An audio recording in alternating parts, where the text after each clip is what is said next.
Welcome to another episode of the Carry Trainer Higher Line podcast. Here we are with another episode of the Carry Trainer Higher Line podcast. We've got our friend Daniel Hart. Daniel, Dan, Danny, whatever you want. Danaroo. Dan, I asked to come and do a chat with us because, and he'll probably get a little blushy, Dan's a successful guy. You're a self-made guy. You've actually been on the cover of a local magazine. But you own numerous businesses, right? I know you came from like a good background, and we'll talk about that a little bit. But you and I, seems like most of the time we chat, it's either around business or some kind of self-improvement. Would you agree? Yeah, absolutely. I mean, we're usually not chatting about like sports or the weather. I don't know anything about sports. Me neither. Tell us a little bit about yourself. 38 years old, live in Woodstock, Illinois. I own 4 restaurants. I have a Brazilian Jujitsu academy. I'm an elected member of the Woodstock City Council. Mm-hmm. I do some consulting stuff on the side and mess around with some rental properties, stuff like that. Jiu-jitsu is more of a passion than a business for me. You also own a gi company. Yeah, I do own a gi company producing martial arts uniforms, and then we also have a grappling league that's kind of attached to the gi company where we do super fights and tournaments and, kids stuff. And then I'm working on right now a gi charity kind of thing with one of the professional fighters I work with, Brian Peterson. Mm-hmm. He's looking to set up a thing for his fights moving forward where we can manufacture, produce skis, and ship them to countries where the kids can't afford to buy them and try and get them into martial arts and, off the streets. One of my friends owns a gym in Costa Rica where I'm going next week to visit. Fantastic. And kind of check that out and see if we can help out. Yeah, they're expensive. Yeah, they can be. So you guys will supply them. It'll give the kids an in. Yeah, get them started, and they, when they come in, they have a uniform to train in, and mm-hmm. It's clean too. That's one of the big things. You've done some grappling. If somebody comes off the street and their clothes aren't the cleanest, or they've got something on them, hugging and rubbing on somebody that's a street urchin for sure. Yeah. So when you're not from town, you moved here. Yep. You started or bought the bar that you run on the square, DC Cobb's, right? Mm-hmm. And back then you were mopping floors, bartending, and all that. And now, fast forward, you've got, you said 4 restaurants? Yep.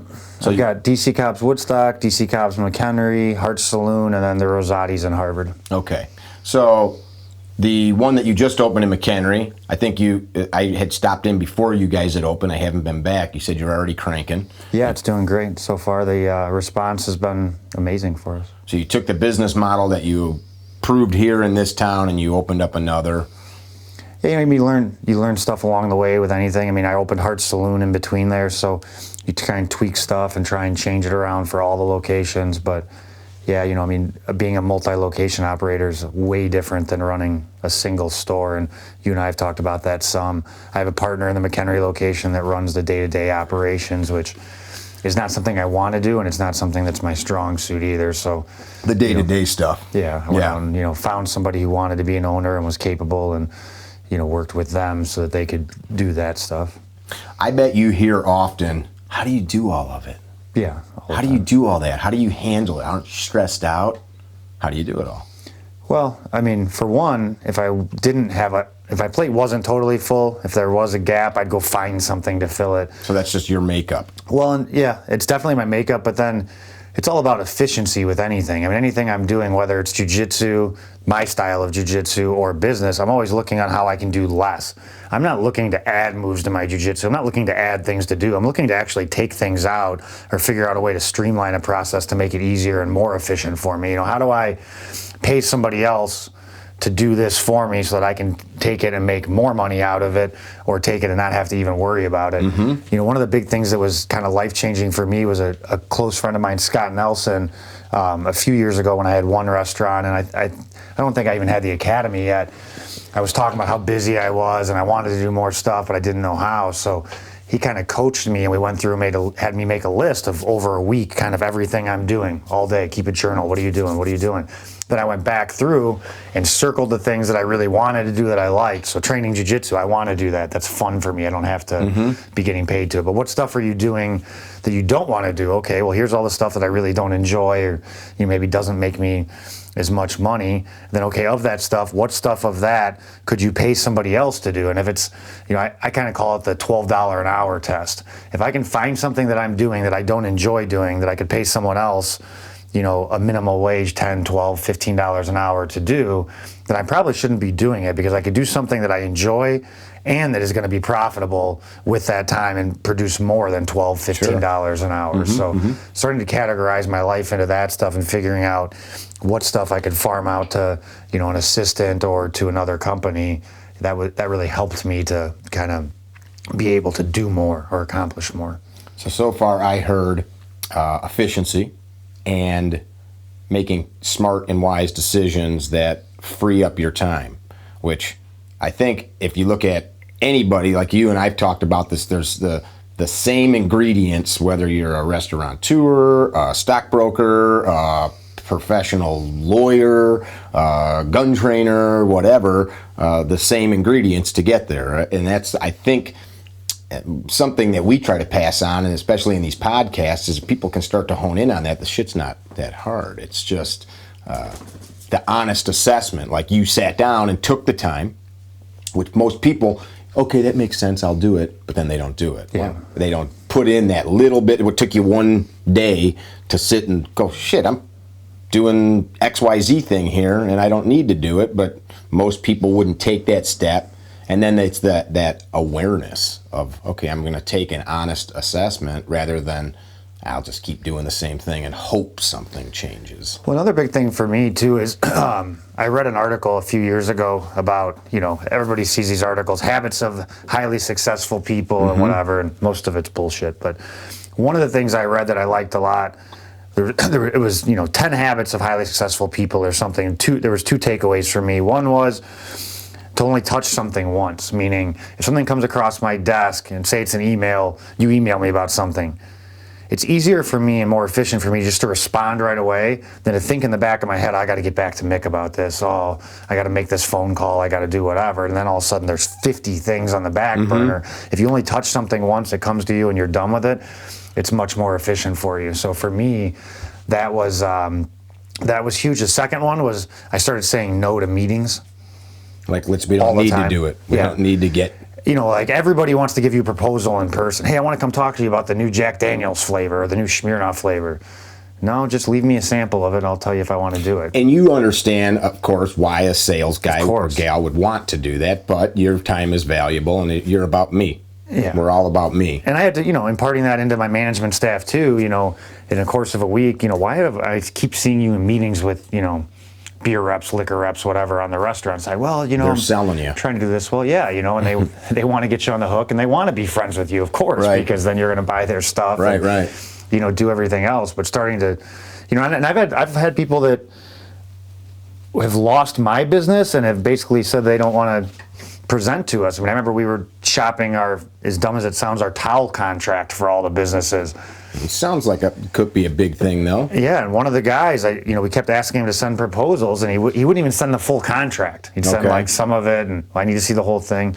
Well, I'd like to come sit down with you and do this. I don't have time to sit with you for 45 minutes. Send it to me. I'm going to compare it to the other two I have. If it's good, we're going. If we're going to make a decision. And he wouldn't do it. I'm about personal relationship, and that's fine. But I don't need a personal relationship necessarily with my towel guy. Sure. I don't have I have too many contracts, too much going on to do that. So adding that layer in of, it does take some of, the personal touch, I guess, out of it. But at some point, you just don't have the time to meet with everybody and to do that. So that's even in our regular life. It's amazing how much time people spend on Facebook looking at nonsense or chatting at the water cooler or at the gym. They could have worked out for 10 more minutes, but they were bullshitting about some nonsense, and then they talk about, man, it'd be great if I could lose this extra 5 pounds. Well, you could if you took the 10 minutes that you jaw jack every day and converted that back to the jump rope. Well, and it goes to, you say, people say, how do you have time to do all this? you know, and then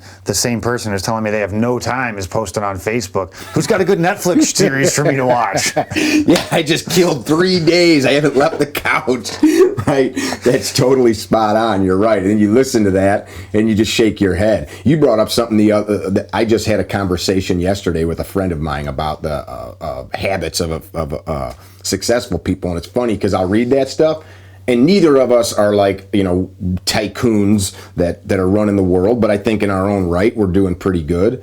And this friend of mine has started a company 3 years ago, and he's now got clients coast to coast, employing like 20 people coast to coast that are all making good money. So he's doing well for just being in business for a few years, and he's growing leaps and bounds. And he said that and he's a pretty organized guy. Somebody sent him some list like that, and it said, like, if your desk is messy, it's like a window into your soul. And I looked at it, it was like, yeah, that. Like, yeah. I mean, I'm a pretty organized guy, but like, what's his name? Warren Buffett? Warren Buffett. So there's a documentary about him. You know, like, he eats McDonald's every single day, and he's that guy that's like, the pencil's got to be just so. He literally stops at the same McDonald's every day and gets an Egg McMuffin and sits at work and drinks his McDonald's coffee and goes through those like same. So people look at that and they fixate on it like, okay, well, Warren's like that and like everything's filed perfectly. But then you look at other like mad scientist people that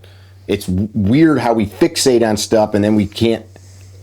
We want to mimic or imitate rather than realize we're not all the same. People also want to find support for things that they already believe. So if you believe something, point. You can go. I was a distance runner in college, you know that. And I used to make fun of this one guy we trained with because he would have a reason why he went easy every day. He'd be like, well, you know, I talked to this guy who was a national champion. He said on easy days, you should really not train very hard, that you shouldn't go hard on easy days. Then on like our hard days, he'd be like, well, you know, this one guy, Bob, said that he likes to even out his training. So like he always had a reason to support. Just to be a lazy. So, and you know, you and I have talked a lot about emotional intelligence in the past. That, you know, you call it a limiting belief. If you want to find support for your idea in the world, you will. You know, if you think that, you know, women are horrible people and they all cheat and whatever, I mean, you'll go out, you'll find that, you'll find, you know, evidence to support your belief, you'll continue it, and you'll date the same kind of people, and then you'll wonder why you're in the same situations. They're all the same. Yeah, you know, so you form these beliefs, whether it's about training, whether it's about money, whether it's about, you know, anything. It's like, you know, I've talked about this too. It's like, you know, I have people that'll sit in front of me, you know, drinking at a bar, paying $6, $7 a drink. You know, wish I had money to go travel. You know? Right. Because you travel a lot, but that's funny. People do constantly. That is a humanism. Must be nice. Well, what are you doing any different than what I'm doing? You just choose to believe that that's all your life has for you. You choose to believe that you must go to the job you don't like. You must do these things that don't make you happy. I just choose not to. Well, I've had people that work for me that say, you know, hey, can you help me with investment or financial stuff or whatever? And I don't mind trying to help somebody if I can. I don't think I'm that knowledgeable about it. Well, give me a list of your expenses. Well, you live 2 blocks away and you have a $750 a month car payment? That's crazy. Sell your car. You don't even need a car. I can't do that. Why do you have an iPhone 10? Right. I mean, it's the awareness of what is really necessary. I think a big thing lacking is goals. And I think when we talk about that with people, they get scared, like, oh, I have to like have some what if the goal is just get out of bed an hour earlier, or don't sit at the bar even though that's what you want and drink 6 beers, or well, that's the conversation I have a lot. You know, I don't want to tell you this, but you know, if you weren't here 4 nights a week, right, and then you start talking about if you invested that money and you made 10% on that money and you did that for 5 years, you'd end up here. But people can't think that far in advance. You know, $1 today is, you know, $10 in X amount of years invested. You know, they'll do it the reverse. They'll go to college and take out these crazy loans, or they'll pay 19% on a credit card, so they're getting it on the front end, but on the back end, where if they would have saved that money and invested it and, you know, not touched it, what it would be worth and how soon they could retire. But people don't want to think about that. They want to think about what's right now. I want to buy a, you know, $7 drink. I want to, you know, even McDonald's or whatever else. I can go buy a steak and cook it, a good steak, for what it costs me to go eat at most fast food places if I want to cook it at home. Sure. Yeah, we do that all the time, and it's not just because we're cheapskates. It's also, and I love going to restaurants. You and I eat out all the time, I know. Yeah. But that's the thing. I think people don't look at they constantly are looking for some big score. Like, I need to go see the guru like Tony Robbins, who's a great guy, but go see somebody like that so they can fix me, when it's just little. So recently, Bitcoin's a great example. You know, I did pretty well on that. Yeah. But I got in pretty early and I sold out early. Drew's dad. You did. Yeah. Yeah, so I had a good year last year with that, and you know, I sold out, you know, not anywhere near the top, maybe a little above half, but based on what I had in, I made a ton. And people, you see all over the internet, people, oh, I'm going to do this. Right. You know, you're not going to put in $500 and all. I mean, maybe in the beginning, but and do this. It's not how it works. It's not how investing works. And even when I was, it was comical seeing people posting like, "Hey, what's up with this Bitcoin shit?" Like, dude, you're about 10 years too late. Yeah. Asking that question. I was buying weekly buys for an extended period of time, and then I had, you know, I had set stuff. It hits this, it's gone. You know, if I can lock in a certain, you know, margin on an investment, I'm good with it. And if it goes through the roof, awesome. But you know, it also has the potential to. And that's the other thing. Sometimes that's the way it works. I have failed at just as many things that I've been successful at, if not more. Relationships, business ventures. Well, and it doesn't work out the way it's supposed to. I mean, I've had stuff like the coffee shop thing that we did in town. We should have made a lot of money on that. It should have been great. Instead, we got smoked on it. And then you have something like Bitcoin, where I always knew or thought that I would make some money on it. I didn't think I'd make the percentage, and not in the short period of time that I was able to. So you kind of win some, you lose some. And you need to be personally attached to your success in a way that you learn from it and that it makes you better at what you do. But you can't be so personally attached to it that it's a reflection on you anytime you fail, to the point that you're down on yourself and beating yourself up. Which I think that's, so many folks have some minor, they didn't get the promotion and now they're mentally f***ed for 6 months. Like, maybe that's why you didn't get the promotion. The boss sees that you are the kind of person that... Well, I'm sure you've seen this too. You have guys that work office jobs or work for someone else, and they try some small thing. You know, say they spend a couple $1,000s to, I don't know, buy XYZ widget because they think they can sell it over here. That doesn't work out. No, I tried the entrepreneur thing. It's not for me. And that's why it's not for you, because of where your brain's at. That's an interesting thing. I think that we bred this society where we have the notion of the white picket fence and the American dream, and you got to go punch the clock even if you hate it, and one day maybe you'll get to retire, and hopefully you're still healthy enough to live a few years. I got a buddy, the guy that makes all these stickers. He lives in Michigan. His name's Ryan, and he does pretty well. He quit his job like maybe 5 years ago, bought a motorhome, and just thought he'd try it. And he has a home, but he spent a year, and he was able to operate that business out of the motorhome. And he'd go, I want to visit Dan, so he'd drive to Illinois and spend 2 weeks here, and then he'd go to Alaska or whatever. And he did it for a whole year, him and his dog. And now he's back. He's got a tattoo. It says, "Have less, do more." And he has plenty, but he doesn't chase the stuff. He chases happiness, fulfillment. I put a thing on my Facebook last year, something to the effect of, you know, if you had won $1 million, what would you do? I'd say like 90% of the responses were stuff people could already do. What kind of stuff did you see? What were the... People would say stuff like, well, I would quit my job and I'd open a martial arts gym. Do for it. Example. Right. What's you should do stopping that. you? I mean, you need $5,000 in mats and whatever. Well, no. And if I was to say that to somebody, I did not respond individually. Sure. Well, I've got a mortgage and I mean, you choose to have those things. You can go live in a $500 a month apartment, or you can get I know a lot of gym owners that started out living in their gyms. Sleeping in a cot. Yeah. You know, if that's really your passion, that's really what you want to do, you should do that. Instead of working, you know, at the insurance company and hating your job 7 days a week. Even on your days off, you're pissed off bitching about your job. If that's really what you want to do, then I'd go travel. Well, you know what? If you travel effectively, you know, my business partner on the consulting side of stuff right now, I think, you know, is on a year-long vacation with his girlfriend. I mean, he's not some multi-millionaire, but he knows how to travel. They stay in hostels. They do all this stuff. I don't think it probably costs him much more than when he was living here, you know, eating out and doing that stuff than it does to travel around the world. You want to stay at the Ritz-Carlton and you want to fly first class, then yeah, it's going to cost a fortune. But some of the countries I've visited, it was less expensive for me to exist there, even staying and paying for shelter, than it is when I'm here. Makes sense. The the excuses people make all comes back to, like, our teaching, the program we do, the thing I try to enlighten everybody to is being aware of yourself and whatever is in your head. Not just, people say awareness like in the combatives world, they instantly think of bad guys in an alley or like Taliban jumping out of frickin' helicopters or something.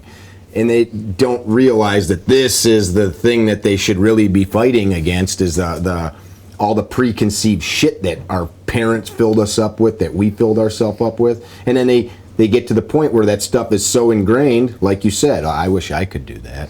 Well, but then they blame other people, right? So people say all the time, well, it just goes back to when I was a kid, my dad was never home. And okay, I mean, that already happened. So you either get to bitch about it the rest of your life, or you get to recognize it's a problem in your life and do something to fix it moving forward. Well, I recognize I'm having these thoughts. But you don't understand they're coming back. Yeah, how I exactly. felt. I'm sure it was shitty. But now, yeah, it's very interesting. We self-flagellate. We beat ourselves with that stuff and allow it to. I've got some family members like that you don't get it. Well, yeah, I was there too.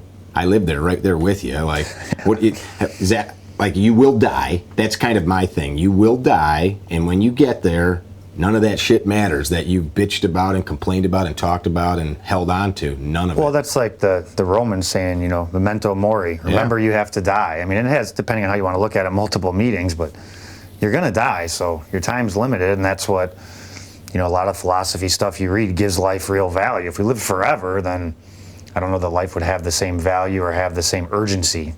It's funny, even if we did live forever, I wonder how many people would do anything different. Like, I know for people around guys like you and me, sometimes it's hard. Like my wife, for example, I'm sure when I walk in the kitchen and go, hey, I just got this idea, and here's what's going to happen. And she's like, oh, okay, like, here we go. Here's 5 months I'm going to be hearing about this or that. I know my assistant's that way. I walk in the office and I'm like, hey, so I'm going to import geese from Pakistan. She's like, can you stop? Right. Or she's like, she gets something in the mail. Hey, are you buying this? What's going on with this? You didn't even tell me about this. Oh, I forgot. We're going to do this. Okay, just give me the paperwork. Sure. And I'm not suggesting everybody needs to think like you and I, because there's plenty of times that I wish I could be a little bit more, what's the word? I don't wish it. That's not true. Sometimes I look at folks that are maybe a little bit more content, not that I'm discontent, but content with just the daily ebb and flow of life, and that just doesn't do it for me. But sometimes awesome for them. Yeah. Cool. If they're happy. Yeah. I'm not saying you have to go out and open a bunch of businesses. And I mean, if all you want to do is, have sharpened pencils and have your Egg McMuffin and, do that. I mean, I've met guys who are retired who hang out at the same diner every day for 6 hours with the same guys. I'd want to kill myself. But I would for them, too. They love it and they want to hear what's going on and they want to argue about politics. Awesome if you're happy with it. The point I wanted to make is that same person, whether you're building 5 businesses or making millions on the stock market or just trying to work your 9 to 5 and be happy, it's the same steps, I think you'll agree, to achieve happiness as it is to build an empire of money or gold or whatever. Well, and it's cliche to say, but at the end of the day, I mean, money's not going to make you happy. I wouldn't want to win the lottery. I don't know, that's too much money for me to comprehend to really know how to work with, how to do anything with. And anybody you talk to, my jiu-jitsu coach, Henry Akins, does private lessons with a lot of... He's kind of my coach, too. Yeah, for the 2 times you've trained. No, I mean, because you're on the white to blue belt. You're on the white to blue belt, that's right, yeah. HiddenJujitsu.com, check it out. But... he's coached a lot of very successful, multi-millionaires. And one of the things he said that's very consistent is these guys all tell him, I thought when I got $1 million, $5 million, $10 million, whatever, it would change. You listen to, some of Jim Carrey's speeches and that stuff. It's just not how it is. You continue the lust for more. Yeah. And so when I open businesses or do different things, it's not really to change my lifestyle. I mean, over the last 10 years, I think my income's probably changed a lot. And my lifestyle has changed, but I don't think it's really that much different, I grew up where I had to wear my sister's clothes, my older sister's clothes. So to be able to... But that was by choice. I literally went to school with the Jordache jeans with the zipper on them because that was what we had. My parents had 11 kids, and my goal was not.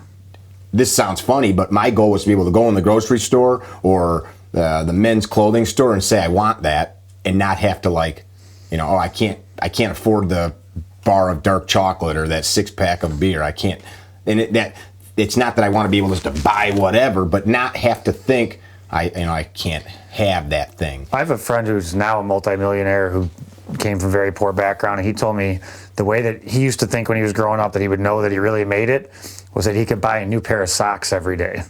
Nice. He wanted to be able to wear a new pair of white socks every day, and that's when he would really know that he'd been successful in his life. What's funny is Sharon, sometimes my wife, will tell me, don't buy any more socks. See, like my parents definitely, like we had a house, we had food, all that stuff, but they had 11 kids. My dad was a minister. There wasn't a lot. So you'd try to find a pair of socks to go to school that matched.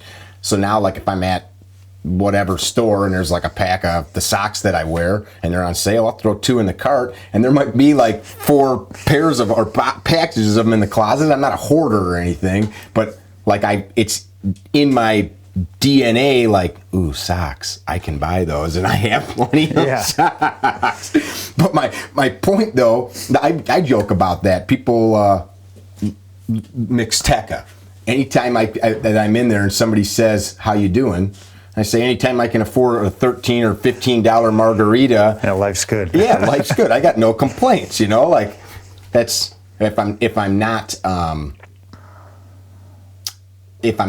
in a position where, and it's not just about being able to go buy stuff. That's the point. It's the understanding that stuff is all, it could all leave in 2 seconds. If one of us got injured and you're not able to do the job or something like that, it all goes away. One of the things I've stopped doing though is I've stopped buying shirts unless they're nice dress shirts, which I don't own very many, ever need to go out. I mean, I'm either wearing brands advertising my own stuff or your stuff or my other friend. You're wearing a Supervel shirt. I've got Hart Saloon shirt on. Whose is this one? I saw it when you were upstairs. Love and Chokes. It's my buddy Darren Branch. It's the name of his gym. Okay. It's kind of cool. I like it. I like it too. So, I stopped.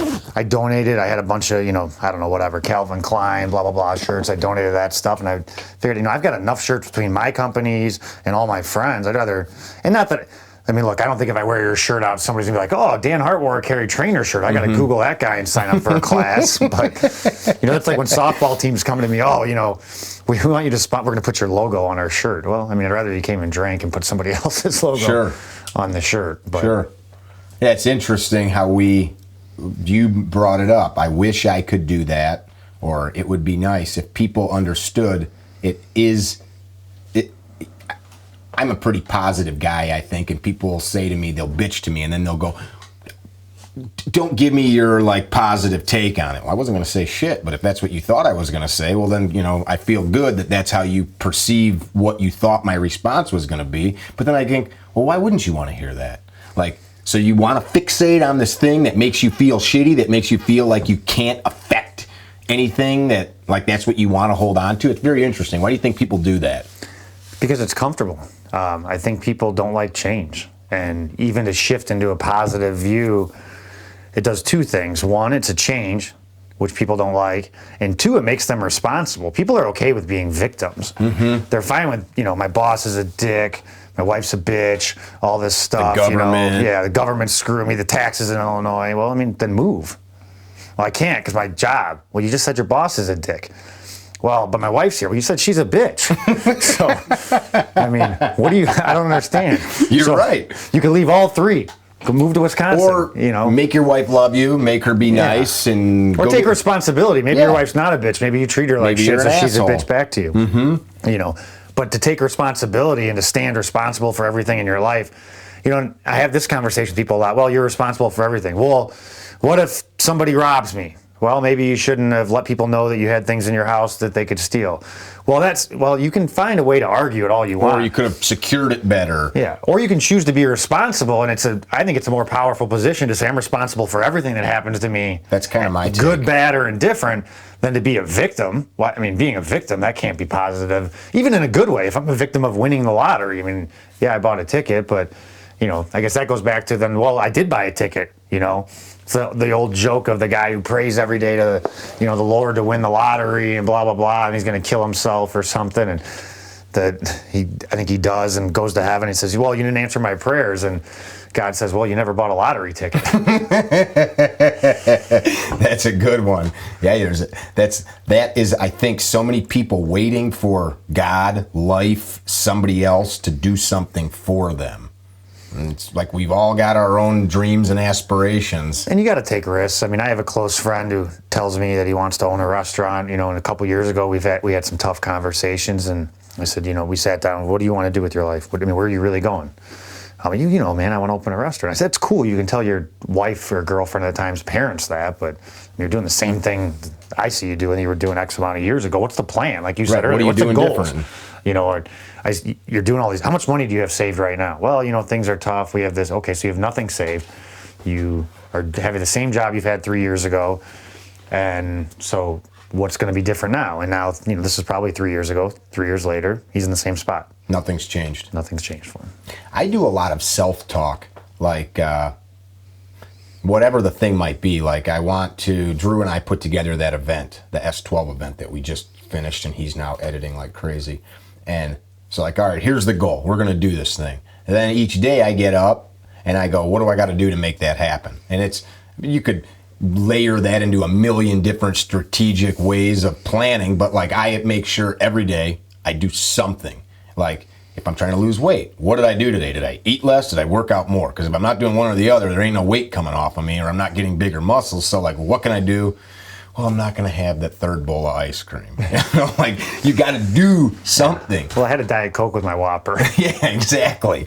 But then I brought that up though, because then and that comes back to your note taking, which your friend gave you good advice. And I think if you look at any philosopher of success, they all say the same thing. You got to identify what is, and then identify or decide or describe where you want to go.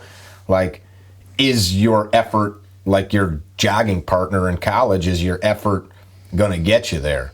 Well, yeah, my Diet Coke with my Whopper I'm not really putting forth effort. Well, and you have to value your time and value your life, too. I mean, you had said earlier upstairs when we were talking, somebody wanted you to come quote a basement at 8 p.m. on a Sunday, and you said, no, that's family time. I mean, you could have said, no, I'm just always on the grind. I'm going to go over there. At one point, I would have been. Well, and you've worked hard to not have to be there either. You brought up a moment ago, to me, the guys that want to come to your work, those sales guys should understand. I would go, hey man, I know you're busy. What's the best email address I can blast this out? And do me a favor when you get it. If it's not where you need it to be, let me know how I can make it better. Done. And same with these customers. If you are that demanding of me and you've never even met me, I'm not coming to your house, pal. Yeah. Because once you sign a contract with me, I had a guy once upon a time tell me, he emailed me and he was out of the country, wanted me to go to his house and get something out of his safe and mail it to him. And it was I appreciate that you trust me, but I'm not your frickin' butler, and that was just to him, it wasn't, hey, crazy to ask, can you do this? It was, you need to go to my house, da-da-da-da-da. No, I think and there's people like that. So that comes down to valuing, like you said, valuing who we are, what we want out of our life, and what we're going to do with our time. I just choose not to put up with that shit. Well, I think it keeps people that you probably are not going to add value to your life out of your life. Yeah. I mean, just because someone's, somebody that years ago turned me on to the idea of firing customers. You can fire employees. You can quit a job, and I guess firing a customer is kind of that way, but in any business, whether it's construction, the bar business, martial arts, or anything else, you can end up with customers that really detract from your business or detract from your happiness or well-being. And sure. This was a fellow restaurant guy, he's a pizza guy, and he said, yeah, I fire customers all the time. Sometimes people continually complain about my food or do whatever, and he goes, I get on the phone and I have a conversation and I just say, hey man, I just don't think we can work together. I'm going to put it in the system. You can't order from here anymore. It just doesn't work. And that, to me, at the time was mind-blowing, but, looking at that and taking it out. Some people you can't make happy.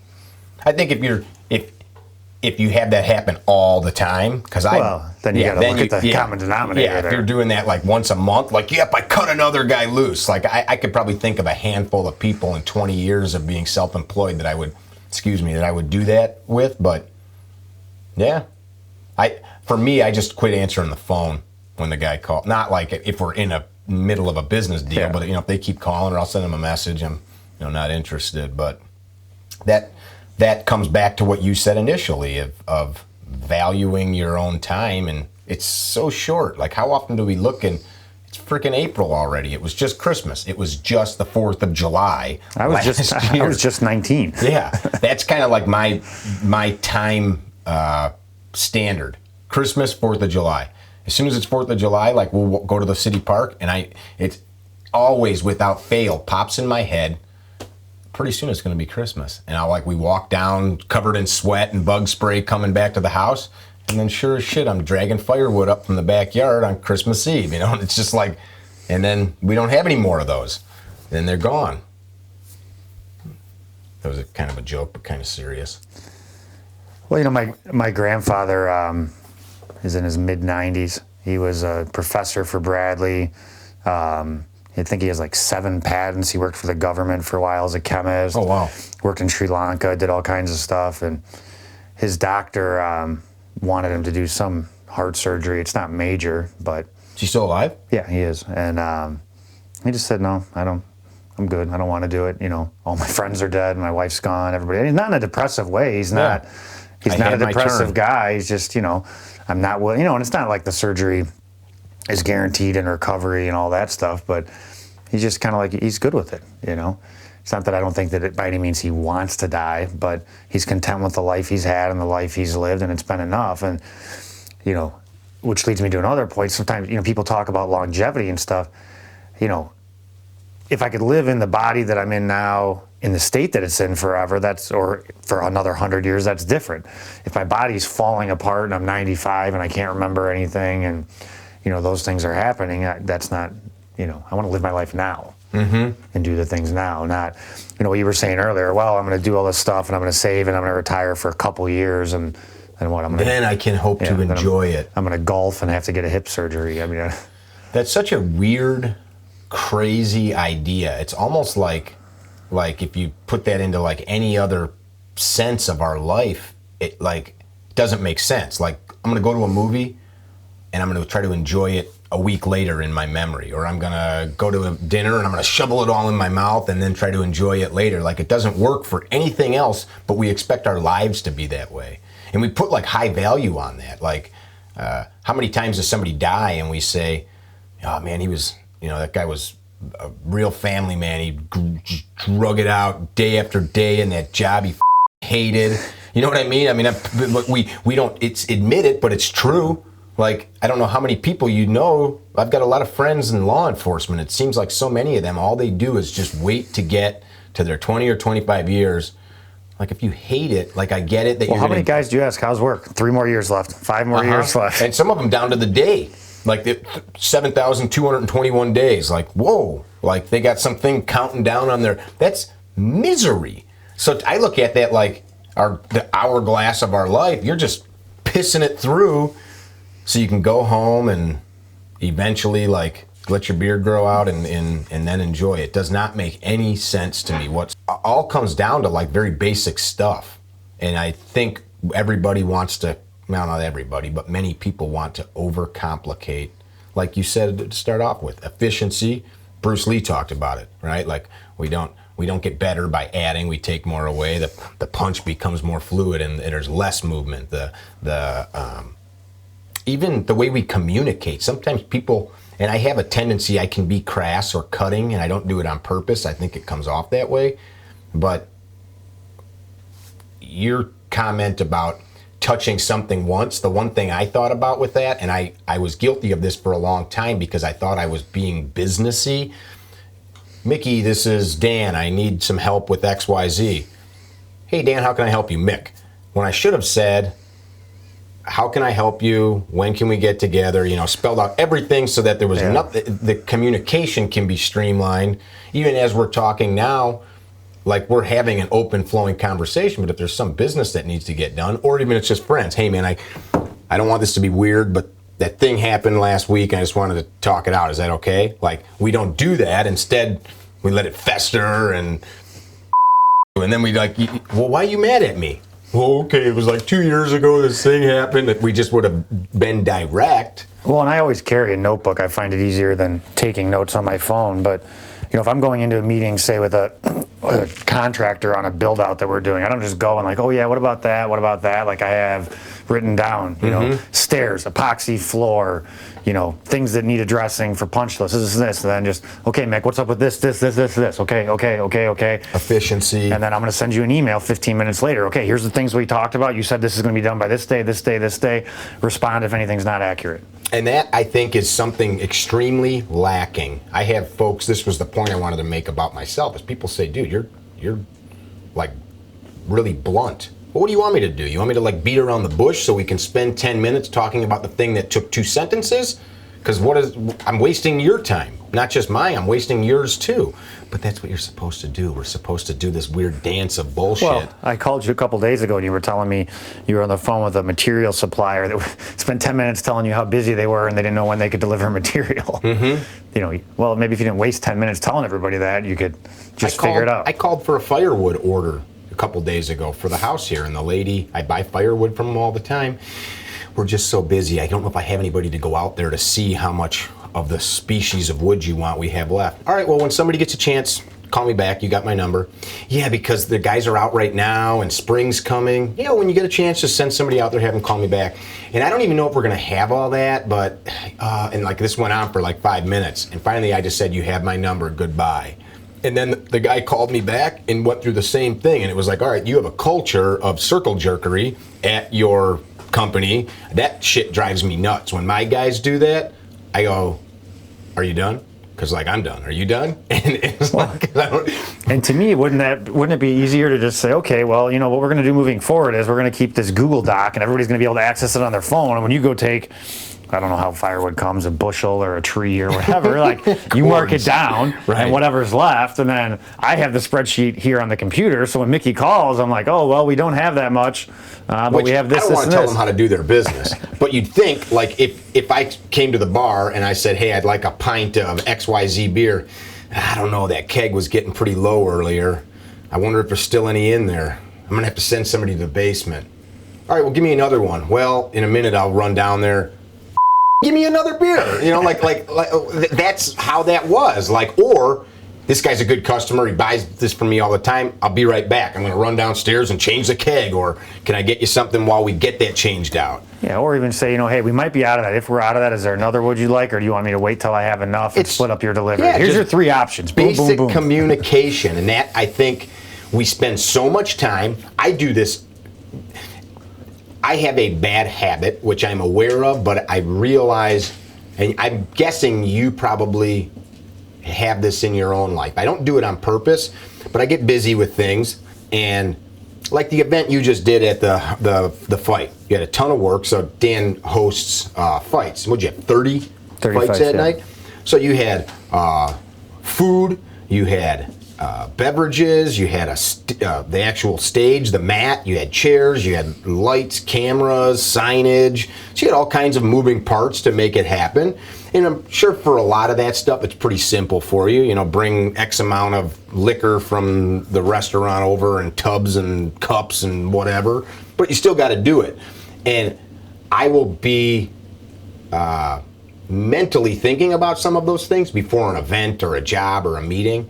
And all of a sudden, like like the last day or week, and I'm not worried or nervous about it, but I just like dump my energy into it and I get it done. And it sometimes, like, my wife will say, well, couldn't you have done that a month ago?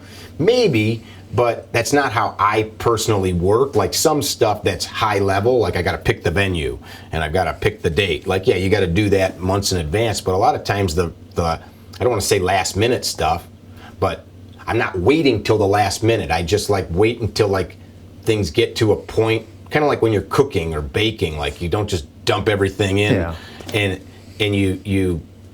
how am I trying to describe this? I will have like a large expense of energy, and to me it's like I I like it. The juices start flowing. I start thinking about different stuff. Maybe I'll call Drew. What do you think of this? What do you think of that? Do you have that happen? Yeah, well, I think there's a workflow, that needs to happen sometimes in order for stuff, and especially for a creative process to happen of what's going on with ideas and stuff. I mean, for me, a lot of it revolves around advertising and marketing, and I'll sit down and do 10 things at once because my mind is thinking that way. I've got the gears lined up for that and start, programming a marketing campaign and doing stuff. It's a good way to look at it. I think you're like in the mode of that task. Yeah.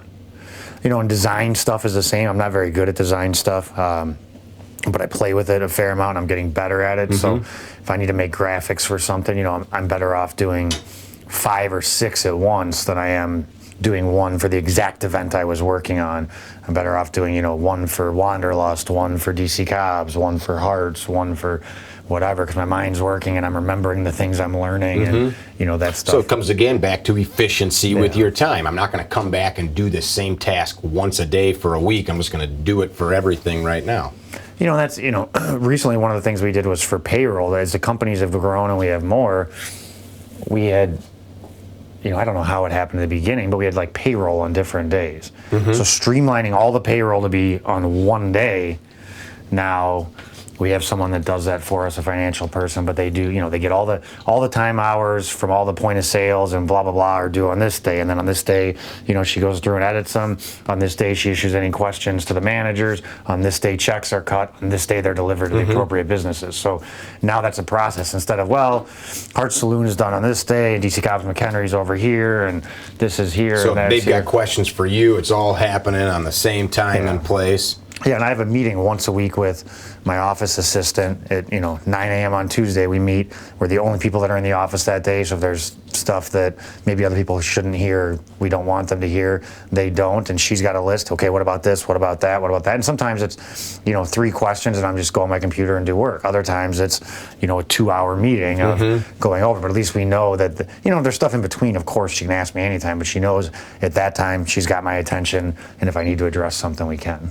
So we've covered like a bunch of ups and downs of, let me rephrase that. We've covered a bunch of wide varying topics here, but I think all of them all come back to the same thing. We said it a moment ago. If you're a Olympic athlete, a champion of business or industry, a poet, an author, a musician, it takes the same juice. Agreed? Yeah, absolutely. So what are some tips from Dan the Man Hart for a person to achieve something new, better, further a goal or an agenda, make themselves happier, more fulfilled, etc.? Go ahead. Well, I think the big thing for me, as I've said throughout this, is efficiency. Figuring out efficiency in anything that you do to make your life easier and to make it more productive in any way. So whether that means systems, I'm huge on systems, figuring out things with spreadsheets or, there's an old saying, men lie, women lie, numbers don't. So when I meet with somebody, and one of the things we've done even in the restaurants, because there's a lot of personal interaction between management and staff in restaurants. So we devise systems based on sales where people are basically awarded different numbers in different categories. Now, of course, you could still be let go or promoted if you're inside or outside, but they give you a general parameter to take away. Well, I think I'm a better bartender than Mickey. Well, Mickey sells more upgrades. Mickey has higher rings. Mickey has a higher tip. Here's all these numbers that support that Mickey's better at this, so you don't have to feel Which I would be better. You don't have to feel upset about it. The other thing is, the idea that you don't have to do shit you don't want to do is ridiculous. Of course you have to do shit you don't want to do, but you can minimize that. Go into that. What do you mean by that? Well, so for example, if I want to be an Olympic athlete, maybe I hate lifting weights. Well, I'm still probably going to have to lift weights. So you're saying when people in this world now say things like, if you don't want to do it, just don't do it, or it doesn't make you happy, just don't do it, you're saying that that's a lie. Yeah, it's a lie. Okay. So if you want to achieve something. But figure out what things you can eliminate. So, for example, I hate that, I hate shoveling my sidewalk. Okay, well, how much does it cost to get someone to shovel your sidewalk? It costs $20, okay? Well, how many times does it snow a year? Okay, well, probably about 10 times here. So it's going to cost me $200 a year to get it done. Okay, well, what can I do to make $200 if I don't have it that maybe even I enjoy doing so I can have that trade-off? Or how do I eliminate that stuff? Or is it just a means to an end like lifting weights? Well, I really want to be, a professional MMA fighter and I need to lift weights and do stuff. Well, if I can't find another way to supplement that, and that's what my coach says I need to do, well, then it's just something I have to do, and I have to bear with it to do the other things. You know, not everything is going to be fun. Not everything is going to be enjoyable. Not everything's going to be successful. And you're not always, even when we talk about a positive mental outlook, you know, I think the most positive people I've ever met, when you really get to talking to them, you know, they talk to you about some of their really dark times and things that they've had, and, you know, bad places they've been in. And that's part of it. It's not all going to be, you know, wow, everything's just so great and everything's so successful. There's going to be bumps in the road. The key to me is, you know, learning from your mistakes and not repeating them. You know, what have I learned from this situation? When you and I talked the other day, my main thing with, if someone works for me and they make a mistake, it's not that they made a mistake that upsets me, it's that they're making it repeatedly. Why did it happen? How did it happen? You know, what are you doing in the future to make sure it doesn't happen again? And that's what I try to ask myself too when something happens. Okay, this went wrong. How did it happen? Let's trace it back to where we got there, how we got there. Back to that awareness thing, you know, self-honesty. I don't want to hear I got unlucky, not for myself, not for, well, you know, it just was a bad thing happened. No, there's something else there probably. You know, what could we have done? Unless it's a freaking meteor falling out of the sky. Well, what could we have done, you know, what could we have done to possibly, you know, avoid that? How are we going to fix it in the future? And maybe you're wrong, and it's okay to be wrong. You know, if you're not failing at anything, then you're not taking any risk either, if everything's just locked in. You know, and you've got to take risks to be successful too. So to me, you know, learning from your mistakes, efficiency, risk taking, and systems, you know, and constantly reevaluating and trying to make yourself better, trying to learn. That, I think, is a big thing, is that we've all heard this, it's the definition of insanity, right? Doing the same thing over and over, trying to get a different result. That's the thing that I see. I got a buddy of mine that's an educator, and he constantly, he's got a lot of social media following, and he'll share maybe something that's graphically exciting, or maybe it's bloody or gory. He's a firearms trainer and a writer, and people will look at that and they pounce on it. But then he'll say, hey, here's an amazing book on how you can be happier or stronger, or, you know, fix your arthritis. And he'll comment a couple times a year, I've shared over 700 articles that got a combined 400 clicks, that people went and actually read the article. Although 20 million people looked at this picture of this bloody crime scene, and that most people are not interested in actually, like, I know you like to learn. It's mind-boggling how few, how little people are actually trying to learn. Like, I read a book. What was it? Well, it was a Daniel Steele novel, you know, or something like that. Fiction's great. I have friends that are fiction writers. I got a cousin that's a New York Times bestseller fiction writer, and her books are great. If I want to work on my vocabulary or get a release, it's much better than watching TV or playing on my phone. But if you're not getting new information that actually is like going to give you more ingredients to work with, it's comes back to what we both said a few times. You got to apply the effort to do it. Well, nothing's easy. I mean, people want, like we talked about with investment or different stuff, people want this quick fix. And, you know, diet, everything's the same way. I'm going to lose weight and get in shape. Eat these pills or shoot this up or whatever, yeah. You know, you work out 3 hours a day, you're going to get in shape. Yeah, it's funny. I've got buddies that you and I are about the same age. I got a couple friends that are in their 50s that look like 25-year-old athletes, and guys are always like, oh, that guy's on steroids, or he's doing something. Yeah, he is doing something. He gets out of bed at 5:30. He eats super clean. Like you said, he works out 3 or 4 hours a day. Like, one of these dudes, for fun, has a chain that weighs like 300 pounds that he drags up a mountainside in North Carolina, and then drags it back down, then wraps it around himself and runs up, then takes his buddy and picks him up. That's what they do after they've worked out. You know, like, there's a reason that he looks like that. No, he's on something. Yeah, he's on lots of workout and good food, and he goes to bed every night at like 8:30 and gets sleep. We all assume because, well, I tried for like 10 minutes and I didn't get a result, so that guy must be doing something. Yeah, it's interesting. You know, and everybody wants to, this is the new diet, that's the new diet. I don't know what's right or what's wrong, and should you eat meat, should you not eat meat, I don't know. But within certain parameters, I mean, if you work out a lot and you don't eat highly processed stuff, you're probably going to be okay. Yeah, you'll be pretty darn fit, which I think is is the big thing. We got to stop looking for quick fixes, be willing to put forth effort. You said it a moment ago, risk. If you want to be happy, you got to take some risks. If you want to be fit, even you and I talked about it yesterday or the day before when we were on the phone. Sometimes we injure ourselves working out, but you are risking the potential for injury to get the reward of a healthier body. And then, as you just touched on, you learned something. I told you how I hurt myself lifting some heavy weight. Okay, I'm not going to do that again. And I just the other day after having that discussion was lifting, and I was mindful. I'm going to go slower. I'm going to pay attention to what I'm doing because it sucks to hurt yourself. Or you got like we have a mutual friend that hurts himself every month. Yep. And it's like, dude, what are you doing? Yeah. So then you look at that and like you're a wonderful person. You're a kind and good human.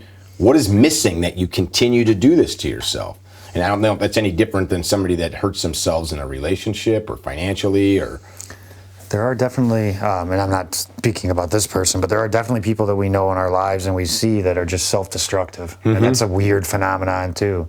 You know, it's like a self-fulfilling prophecy. Like, oh, of course I failed again. Of course I'm bankrupt again. Of course I'm, dating a guy that hits me again, Mm-hmm.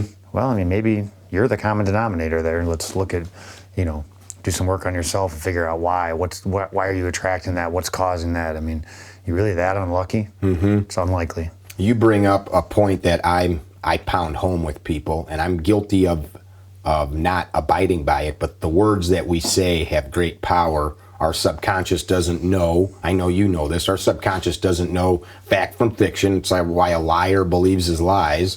But you tell yourself, like you just said, well, I'm bankrupt again, or another woman left me. They're all tramps. There's a reason, and you create that. I say these things, and people like they name like books or like teachers. They're like, oh, you're reciting the blah blah blah. No, I'm not. That guy created a catchphrase around it, and that's cool. It's all the same stuff. Like Christ talked about it in the Bible. Our subconscious, our words create reality, especially when we say it enough. So I started to touch on that a minute ago. I get up in the morning, and I don't always do it, but I've got, and I might be sweeping a floor or mopping or just driving. I recite things over and over, sometimes aloud, sometimes in my head, walking through the grocery store. I say the same things over and over and over. I am a wonderful husband, father, friend, and neighbor. Like I'll say that to myself, and it's like, okay, well, you're a weirdo mumbling to yourself. Or I'll say things like, I told this to Drew once years ago with a guy that was with us that's now a state rep. He was talking about, do you remember this in the truck going to that event, the governor's ball down in the city? Me, you, and Alan? He was talking about trying to impact people in a meaningful way. And I said, why don't you just start telling yourself every day, I impact people in a meaningful way? And he he was in the back seat. He looked at me like, well, that's weird. I do that every day. I say to myself, I impact people in a meaningful way. I move men's hearts and minds with my words and actions. And the funny thing is I'll get messages. People will say, hey man, I just want to let you know that thing that you did or that podcast you did with Dan, it meant something to me. It moved me. And I'll see that and I'll screenshot it and I send it to a folder. And it's not to share with anybody. And sometimes even talking about it, it makes me feel like I'm like bragging, but it is a result that must happen if you act on those words. Would you agree with that? Yeah, absolutely. Yeah, so like... Well, in the worst case scenario, you're just wrong and it does nothing. Like, right. That's the worst case. It's never negative. It's just the worst case is it does nothing. But people do that. I'm so stupid.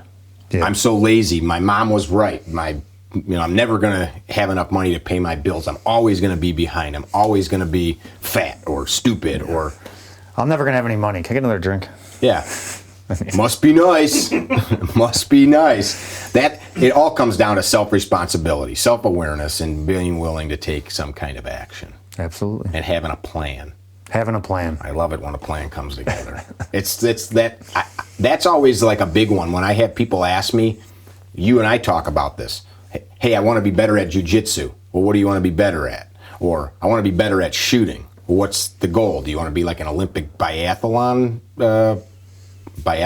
Yeah, biathlete? Or do you want to be better at protecting yourself in a dark parking lot? And what are you willing to do to get there? How much? Well, I don't want to spend any money on ammo or anything. Or actually own a gun, but I just want to know, like, if I had one, well, there's steps you must take. Well, it's like self-defense. We run free self-defense classes periodically, and people will post. I remember somebody posted on one of our threads, and she was actually encouraging people to come, but she said, I've done one of these classes before, but it's always good to get a refresher. And whenever I teach a self-defense class, I say, we can show you some things to make you more aware. This is a toe in the water. But, you want to learn self-defense? That takes years. Yeah. It's not a 3-hour class. And the idea that anyone tells you that they can train you in hours to do something against someone that's bigger and stronger is, it's like the idea, people teaching, gun disarmament. If you have a gun and I don't, I'm going to shoot you. Yeah, it's bad. Yeah, or knives. Yeah, that's snake oil. Yeah, and even the most trained people in the world. I mean, if you have a knife and, I don't, it's pretty unlikely. I mean, there's not a lot of scenarios, I think, where, aside from the fact that I'm a very fast sprinter, that I'm winning that. At least getting cut. Yeah. Yeah, it's that goes back to that same something for nothing mentality. Give me the thing that I get that in class all the time. Well, what's the one thing I can do to ensure I win? Right there, that's it. Think about what you're doing. Tell yourself. Last class we just did, and this will be the last thing I say. Mike Levy, you just put it in that video, our friend Levy. He told the students, I want you to think about this. If you ever get in a gunfight, that picked the wrong person. He picked the worst person ever in the world that he could get in a gunfight with. He picked you. And he didn't know that, but he's about to find out. And everybody's face kind of was like that dawned on them, like, you must have that attitude, right? You get in the ring with Dan Hart, and you pick the wrong guy to get in a ring with, or to push on the street, or whatever. Yeah. Or you try to vest me in a business deal, you're probably going to lose. And we got to have that mentality. We have to, and it's not just winning and beating people, but beating ourselves. I'm not going to lay in bed tomorrow. I'm going to get up and hit the gym. I'm going to not pound that bowl of ice cream or. Well, I think, it becomes pretty simple, right? If you have to, your goals need to be measurable. What do you want to be? I want to be successful. Okay, what does that mean to you? I mean, because it means different things to different people. All kinds of money and be happy. Yeah. So if your goal is that you want to be a millionaire, what does that mean? You want $1 million liquid cash in the bank. Okay, well, what do you have in your bank account now? $100? Okay, so make a graph. $100 to $1 million. When are you going to have $1 million by? Well, I don't know, someday. Well, no, when? In 10 years, okay. So make a graph. Now start plotting the money that's in your bank, and if anything that doesn't get you closer to your goal, get rid of. Mm-hmm. It really is that simple when it comes down to it. I'm 220 pounds. I want to be 185 pounds. Okay, let's make a graph. All right, now let's take out anything that doesn't fit that goal. What gets us there faster? You're making too much sense right now. I can't have this. That's usually what people do, though. Yeah. Isn't it? Oh, absolutely. So I think guys like you provide a lot of value to the world in a leadership role, in a capacity of giving people something to think about. As they say, though, you can lead a horse to water, right? And I don't know how many times you've done this, I've done this, that friends have asked me for advice, and then I watch them do the same thing. Well, so that's something I think I've gotten a lot better at in the last couple of years, too, is, I won't say that I don't have, that I'm just not being friends with anyone just because they're negative or something, but I've definitely dramatically cut down on it. If somebody is, and I've told people this, people have continually asked me for advice. I've told them, you haven't listened to me the last 5 times you've asked to talk to me. I'm really not interested. If I'm not gaining any value from talking to you about something and you're refusing to listen to me, you're sucking me dry. Then, it's vampire. Just not worth either of our times. I don't want to waste both of our time being around each other. You're not my friend, though. You don't want a friend. You just want somebody to frickin' listen to you bitch. Which is why I'm kind of blunt. Yeah, well, and that's why, we're probably not the people that someone comes to when they want to hear, like, yeah, well, everything's bad and stacked against you. It's okay, buddy. Yeah. Let's have another drink at Hart Saloon and we'll talk about it. I get that from time to time. There's some guys on social media that are whiners and they'll send me stuff. Big, long diatribe complaints, and I'll say, what are you going to do about it? Or fix it, or that sucks. I'd change that. And then they'll, nice one-line response. What do you want me to say?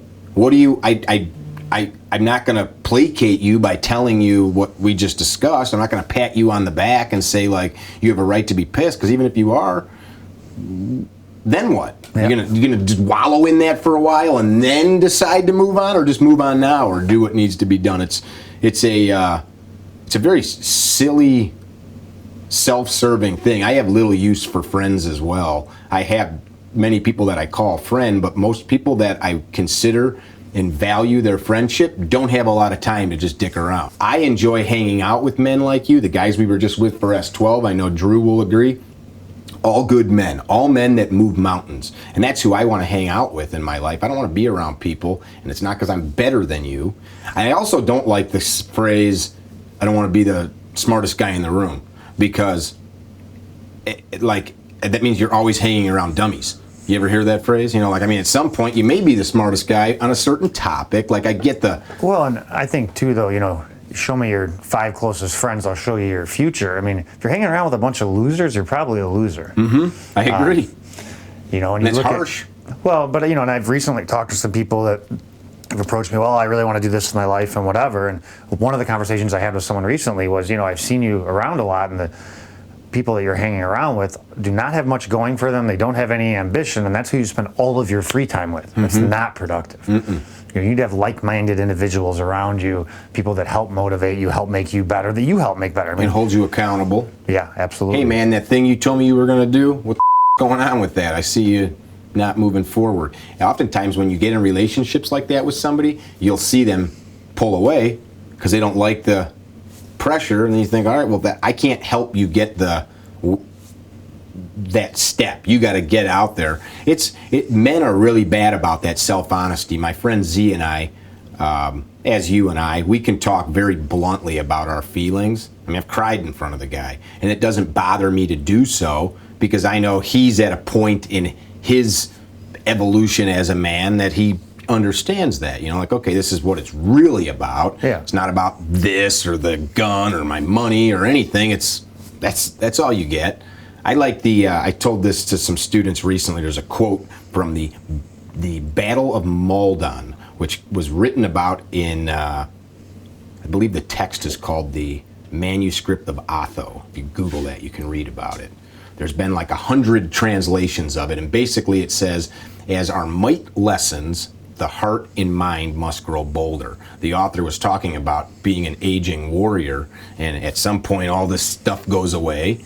And even the bank account. At some point, your grandfather.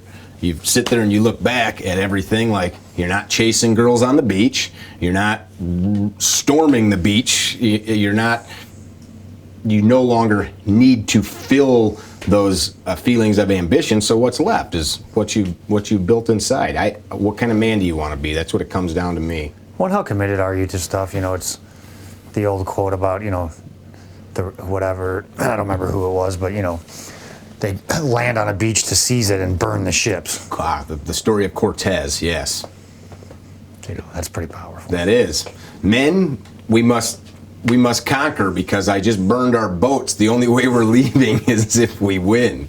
It is super powerful. And I think that's most of us. I love hearing this. Well, I gotta have a backup plan. What's your backup plan? Yeah, so you're planning to fail. Yeah, you're just set. You're like, what? Like, that's like fighting. What your defense? What's my defense? What's my defense? You're never going to win if you're just defending. If you and I start rolling, and you're way better grappler than me, but all I do for 4 hours straight, even if I have a 10-hour endurance to do it, is stop you from choking me, I will never win. If all I'm doing is just stopping you, eventually I will tire and you'll choke me, or we'll both quit, but I will never, ever, ever, ever beat you if all I'm planning on is how to... Well, that's a good point. There's a big difference between planning to win and planning not to fail. Mm-hmm. In business, in life, love, anything. That's a vastly different preparation and outlook, I think. Yeah, you're right. I think about that oftentimes. You hear people say things like they fail and they try to we gave our best, or at least we showed up. Like, hey man, have a little self-respect. Say, okay, where could we have done better? We'll go recoup, look at this and attack it again. But instead they just immediately go to the third place. We still got third place. You're a loser, Bob. I'm just kidding. But people automatically do that. I think you said it quite plainly. You're planning. How did you say it? Planning not to fail. Yeah. Planning not to lose. Not to lose, and it's not, what do I got to do to get there? As a higher level you get, too, man, the more the competition gets tighter and tighter. And the difference between, whether it's shooting a gun or a submission or a business deal, I mean, the margin for victory compared, to being down at the bottom of the pile at the top levels is so small. Mm-hmm. I mean, the margin for error is so minute. Which comes back to efficiency. So if you only got so much time, and everybody else is trying the same way you are, I don't want to beat anybody though. That's not like my goal. I know it's not with you either. But like with my businesses, I've always said if a byproduct is somebody else doesn't get the business because they came to me, I can't help that. But my goal is not to like crush people. That's not my goal. Well, the thing is, if people will always ask me, "Oh, this restaurant's opening up. What do you think?" I'm like, "Cool. I hope they bring more people downtown." Mm-hmm. Mm-hmm. And that I think is a good attitude. To take that into all of life. Welcome. Do your best. I'm going to do mine, and yeah, let's do it. Yeah, exactly. I appreciate you talking, brother. Thanks, man. I enjoyed being here. We'll probably do this again. What we should do is get on your mat. Okay. We'll have you do. I know we've talked about that in the past. We'll have you do some discussion. I'll bring a real knife. We'll try to have you disarm me. Play around with it. If you guys want to, if you're in the area here of Northern Illinois, Dan's got Hart Saloon, DC Cobb's in Woodstock and McHenry. Yep. And then you said Rosati's up in Harvard. Yep, and Alpha BJJ in Woodstock. Which is a cool jiu-jitsu gym on the historic square. So if you train or you're in the area, occasionally you bring in some. Henry Akins comes in a lot. We bring in Renato Tavares. And you guys that are jiu-jitsu guys, wanderlustgi.com. We manufacture travel gis. They fold down super small. I'm going to Costa Rica this weekend, and I can fit 2 of those in a backpack and all my gear. Instead of, as you know, if you have gis, you put 1 in, it takes up a whole backpack. Very cool. Check them out. We'll post up the link to Wanderlust and to any other that you want us to. You guys be well. Seek to do right. Drew, you got some editing to do. Visit our website, curating.com, for information about classes held throughout the U.S., Carry Trainer apparel, and upcoming projects. You can also email us at training@carrytrainer.com for information about setting up your own private course or speaking engagement. Training@carrytrainer.com or carrytrainer.com.